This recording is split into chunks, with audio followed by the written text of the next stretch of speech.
Here, first off, I want to start off by congratulating Coach Cullip and women's basketball for their win, her first game, and first victory of many to come, and to wish Coach L good luck tonight as they kick off their season and get things rolling. I know they're excited about it. And then second of all, I want to thank the crowd and the energy and support. Our fans have been incredible all year long, and certainly look forward to seeing a bunch of them this weekend in Atlanta, and to keep that type of juice going. And then for us, again, another hard-fought, really surge in the second half by our team. Always, we find a way to play complementary and team football. I think the second half point differential was 36-10 and 21-0 in the fourth quarter alone, and it came with some really high-level execution. I think it was addressed at halftime, the type of team that we need to be and that we're going to be, and what needs to be done to make that a reality. And a great job by team leadership, coaching leadership, just taking over and playing more to the standard of the Miami Hurricane football program. So that being said, questions, please. I think after maybe even all 9 games, you've said it, I think Coach Dawson said it in most of his availabilities this year, that when you guys come in from the film, yes, it was a win, but there's always some plays left out there, some meat left out there on the bone. And the players recognize that as well. How good, I know it's not ideal to leave plays out there, but for players to understand that there are still ways, a lot of ways that this team can get sharper. No How doubt. nice is that? No doubt. Well, it's exciting as a coach. It's what you want, what you hope to hear, just acknowledgement, reality, right? Truth and transparency go a long way with just about anything in life, right? And I think what everybody recognizes that you never stay the same, right? Jimmy Johnson used to tell us all the time, you either get better or you get worse, and you don't stay the same. And it's in the details, man. It's in the details of preparation, execution. Everybody has really good players, and there's certain things that are really controllable. Like this morning we went through some clips of some plays that really demonstrated high level culture and physicality, and then some other ones that didn't meet the standard. And it wasn't like an explosive, like super highlight film catch. It was more the extra effort in finishing a block, of getting downfield and covering your lane properly on punt or on kickoff, on putting pressure on the quarterback, not getting the sack, but putting enough pressure where the ball's got to come out and it's an interception. Those types of things, they keep popping up in a good way, and I think we got a good dose of reality and some very, I would say, enthusiastic approach, diligent approach, driven approach to get better. That's where our guys are at right now. Are you at the point in the season where I'm sure there are still portions of practice that are very intense, but do they start to taper at this time of year? How have you, when you get 10 or 11 weeks in, plus all summer, obviously, are you at the point where things get shorter just to save guys a little bit? I think we've tapered now to like the final tapering point. We've been there for about 3 weeks. And what that means, we still do good on good every single day. At the start of practice, in the middle of practice, and at the end. We always end it in some way, shape, or form, good on good. But I mean by that, 1s-on-1s, 2s-on-2s. We do block destruction at least once a week, 1-on-1s every single day. Thursday's a little bit lighter, but it always is. But you start the season full throttle, and then every 3 to 4 weeks you taper some, and then you get to like that final tapering point where you can't prepare properly and cut off anymore. Mario, I know you guys, really stress being involved in the community and everything.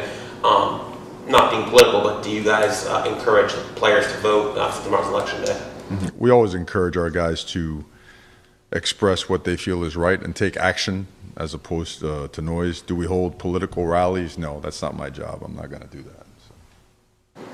And then with Jadis, the injury looked pretty bad on Saturday. Do you have a prognosis for if he's able to come back this year? He got hurt. It was a significant injury, so it'll be a while before he gets back. I like kind of circling up everybody with the family and his people before just publicly, talking about it. I think we owe him that respect, but he was hurt significantly.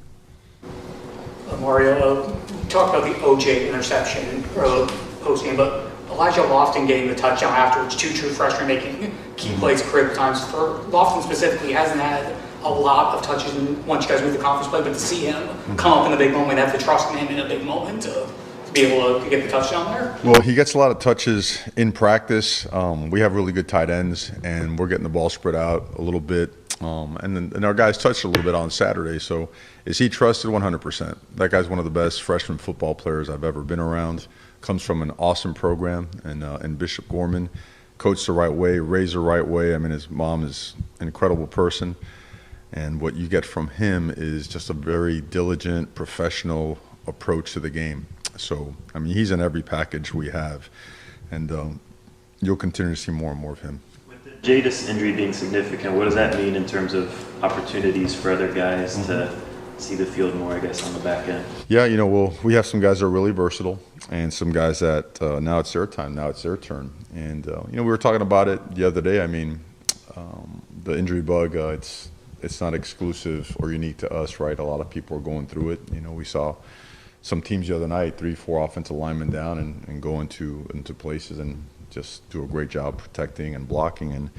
And now it's we've been hit a little bit with it, and we certainly feel very confident in the guys that we do have. And when we practice on the back end, we do it like we do the offensive line, where guys are taking snaps at multiple positions so that we have more versatility, and that's going to come into play now. What has Saquon shown the last few weeks? Saquon Patterson. Growth, development in the areas of understanding the scheme, taking great angles. He's as good of a tackler as you'll find as a freshman. I mean, really understands leverage, really understands playing low to high with a flat back, shooting a wrap, running his feet through contact. But he always had, he's, again, comes from a great program in Chaminade and Madonna, and what he's been taught and he's been coached at a very high level. So our football concepts, our coverage concepts aren't confusing for him. He's done a really good job digesting them and executing them, and you see more and more playing time for him, and now it's going to continue to elevate. So. You mentioned that, I think Tim asked a question about going over the film and everything from this game. You mentioned seeing doses of reality. What was this learning moments? Is it a specific position group, an area you guys would like to improve, or even a mindset in finishing plays? We do, just playing to a standard as it relates to effort and physicality. I mean, any type of lapse in college football, any competitive sport, you can pay the price, right? And if you don't hold yourself accountable, from within, then the opponent's going to probably hold you accountable on Saturdays. So it's a huge point of emphasis. And the only way to drive it home, all the way home, is to do it in a team setting, and not in a blame game type of way. We don't believe in that. Because if there's anyone to blame, it's ourselves. It's as a team, as coaches, as players together. But in a truly hey, I respect you. I love and appreciate what you do on a daily basis, and therefore I confront you. And I confront you so this is at the forefront, and we can attack this thing and remedy it, right? And I don't need someone to report to me, hey, this guy's doing a poor job at doing this or a poor job at doing that. We want solutions, and that's what a team meeting and a setting like that is for. Mario, there's been a common theme that the defense gets better in the second half. What are some of the things that you guys are trying to change on defense to get them started early instead of kind of playing from behind? Yeah, no doubt. We started fast, and then we hit a rut there in the second quarter that dragged a little bit into the early part of the third quarter, and it was very polarizing. You had 3 and outs on consecutive series, and then you had some 10 and 12 play drives, and then you close out the game with 3 and out, 2 and an interception, another 3 and out, and all of those details, all of the snags, the hiccups that led to those extended drives are all, for the most part, controllable. Now, they hit some good plays. They really did. Credit to their quarterback, their receivers, their running back. They hit some really good ones, but there are other ones that we should have done a better job. We should have done a better job coaching it and executing it, and that's what we really spent an enormous amount of time identifying that until we could get better at it, simulating it in practice. Some of it has gotten better, and some of it still needs to get better. And just following up on 9 weeks in, what's the biggest growth that you've seen from week 1 to now as you guys get ready for, on the road now against Georgia Tech? Being internally driven, just cutting out external factors. Like it's it's a self-starting type of organization. I think the hunger grows. I think we recognize what a blessing it is to be in November and be playing very significant football. I think we've understood the blessing and the importance of focusing on 1-0 and nothing else. Nothing else matters behind this or beyond the current opportunity. So the leadership council, the general leadership of the team, the growth of some of the young guys, to see a program that's continuing to evolve, develop, and mature, and we still have a long ways to go. You hinted with us earlier in the year that you had I forget the phrasing, time management coach or game management coach. Mm-hmm. I'm curious just how you feel like that process has been, having that coach to lean on this year, and how it's impacted things on game day for you. It's been kind of the process always. It's just a little bit more, I would say, visible and present, but it's the same processes and it's constant interaction, so that there's a fail-safe. There's no holes, there's no loopholes in process. And I think up until this past week, we were really up there in middle eight production performance, which is critical, right? How you end a half, how you start a half, and a lot of different areas that probably don't make it to the media, in terms of trying to gain an extra possession, trying to diffuse an extra possession for the other side, trying to save your timeouts in case you're in an opportunity to get a possession back. All those scenarios have played out just about, for the most part, to how we wanted it to, and it's been a lot of diligence, with a lot of people working hard. Even going back to your earliest days, you've always talked about 1-0. It's always kind of been you. The level of buy-in with this team seems like it's been pretty close to 100%. I mean, they mention it willingly all the time to us when they talk to us. Would you say it's the most receptive group, or one of the most receptive groups you've had to that philosophy? It's up there. I mean, they're awesome to be around. They're willing to be and open to being challenged and pushed. I think they see the intentions of the people in this program is all for their betterment. I think, because when you push people, you challenge people, if the relationship isn't strong, it could be taken the wrong way. It's like, man, why am I being antagonized? Why are they all over my butt about this and that? And this group, I mean, these are legitimate competitors. These guys are hungry. The term you always hear, dogs. Just alphas that want to win, and they understand that.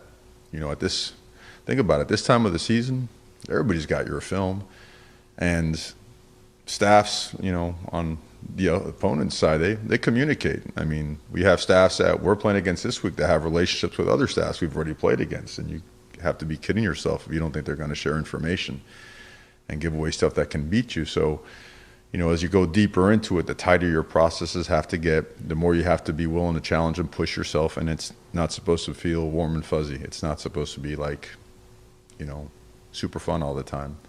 But it is rewarding, and it's awesome to be around a group of young men that are as willing and capable of taking things to another level. You have a lot of games left this year, obviously. That said, when you watch, Cam McCormick has become a only catches touchdowns kind of guy, but he's invaluable blocking, does that well. You see him interacting on the sideline, even without being able to hear it. You get the feeling of what he's saying to guys. You see how they react to him. What is his future in football going to be, do you think, 5-10 years from now? Is he a guy that you could see transitioning from player to coaching, that sort of thing? Well, I think he's going to play, and I think he's going to play in the NFL for a good while. The thing is, Cam had to go through some injuries, but Cam is healthy. Cam is super smart, and Cam has seen a lot of football, man. And he's been in every imaginable offensive set, play call. And, he is an absolute sponge on special teams as well. He's incredible. And then his leadership, you watch him and Elijah Arroyo when the defense is huddling up on the field during a timeout, and the way they come over and bring energy and, truly, genuine, hey, let's go get this thing done. Let's, bleep, bleep, bleep. And it's from the heart, and it's genuine, and it's real. And it's from a place where, that guy's, he's seen a lot. He's been through it all, and he just wants to win, and he wants to see the guys around him be successful. That being said, Cam's a very talented guy.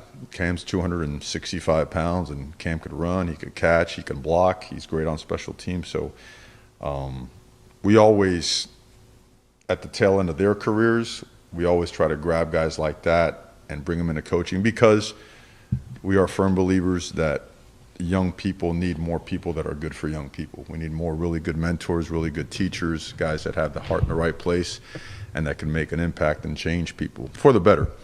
And maybe one day we could convince them to do something like that. Tomorrow the CFP first playoff poll comes out. How much will you pay attention to it? How much stock do you put into it at this point? Absolutely zero. And we'll be in practice. We'll be in meetings. Will it be out there? Will it be something that a lot of people pay attention to? Yes. Do you address it? You don't ignore it, because it's reality and it's part of the college football process. So you don't act a certain way to be fake about it. But you always circle back to find a way to be 1-0, or it doesn't matter what it is the next week.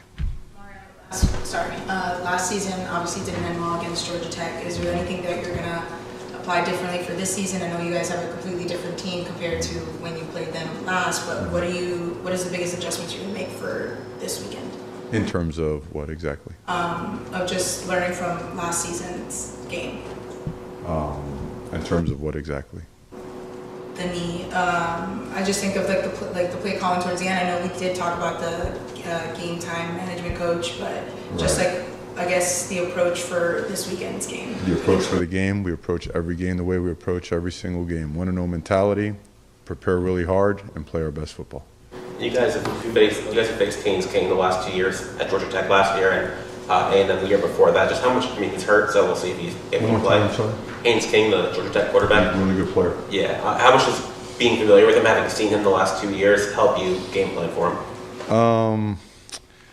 Haynes King and that offense is really good. Yards per play, they're up there, some of the tops in the country. They are really good at generating chunk plays. They protect him really well, and I think they're number 1 and number 2 in the country in least amount of sacks and pressures.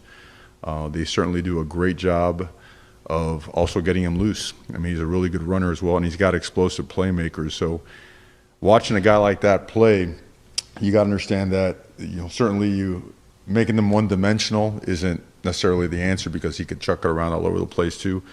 You just have to prepare